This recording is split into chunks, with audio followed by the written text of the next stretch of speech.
ഇയാള് പുറത്തേക്ക് നിന്നേ. തന്നോട് പുറത്തേക്ക് ഞാൻ പറഞ്ഞില്ല, ഞാൻ വിളിക്കാന്ന്. Okay sir.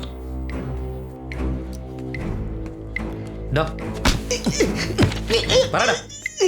സാറേ, ഇങ്ങനെ പെരുമാറുകയാണെങ്കിൽ എന്റെ കാറ്റ് പോകും സാറേ. കഴിഞ്ഞ ജന്മത്തിലെ കാര്യവും പറയാം സാറേ. അവരെ ഞാൻ ആദ്യം ജിമ്മിൽ വെച്ചാ കാണുന്നത്. ആദ്യം ഗ്രൂപ്പ് ചാറ്റിൽ തുടങ്ങി, പിന്നെ അത് പ്രൈവറ്റ് മെസ്സേജ് ആയിട്ട് കൺവേർട്ട് ആയി സാറേ. അങ്ങനെ സംസാരിച്ച് അത് ലവ് ആയി സാറേ. അവളെ ഭർത്താവ് ഫോൺ കണ്ടുപിടിച്ചതിൽ പിന്നെ ഞങ്ങൾ നേരിലാണ് സാറേ കണ്ട് സംസാരിക്കുന്നത്. അങ്ങനെ ഞാൻ അവിടെ പോകുമ്പോഴെല്ലാം ആ സ്ത്രീ CCTV ക്യാമറ ഓഫ് ചെയ്യും സാറേ. CCTV രക്ഷപ്പെട്ടു. ടൈം ടേബിൾ പ്രകാരം ഞാൻ ഇന്ന് അവിടെ പോണം. എന്റെ സമയം നല്ലതായതുകൊണ്ട് സാർ എന്നെ രക്ഷിച്ചു. നീ എന്തിനാ അകത്ത് കയറിയത്? പ്രിയ എന്നൊരു പേര് കണ്ടപ്പോ ഇതുപോലെ ചാറ്റ് ചെയ്ത് ലൈനിലെടുത്തു സാറേ. 2 ചുടിദാരും വാങ്ങിച്ചോണ്ട് ഇന്നലെ അവളെ വീട്ടിൽ പോയി. അപ്പോഴാ മനസ്സിലായത് അത് പ്രിയ അല്ല, പ്രിയദർശനാണെന്ന്.